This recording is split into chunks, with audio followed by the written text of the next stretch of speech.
Closing the doors and selling the space. That's what Legacy Lounge owners are doing. The downtown Norfolk nightclub on East Plume Street has been running as a restaurant since February after City Council revoked its conditional use permit.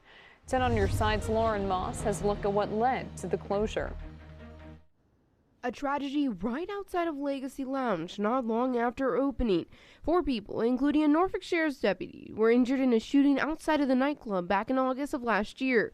The incident followed months of back and forth with the city of Norfolk and City Council, who ultimately stripped Legacy Lounge of its conditional use permit. It was tough. The City Council's decision forced the owners and best friends, Alexander Stokes and Warren Salvinen, to continue running their dream spot, but as a restaurant. Well, the food was still good. That's the most important part. The food was still good.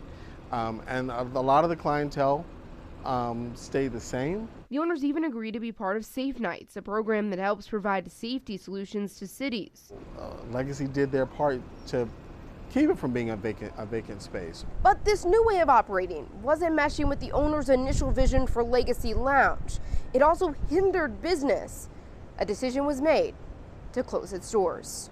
Sometimes when reality just knocks on the door and rears its head, it's not always the answer that you want. The reality was things weren't the same. It wasn't a nightclub atmosphere, especially with an early close time and no alcohol. It was supposed to be a nightclub. Working as a restaurant, it was fine, but the numbers weren't catching up. The owners reached a point where they had to make a decision. They felt like it was better to reshape a legacy and to start over.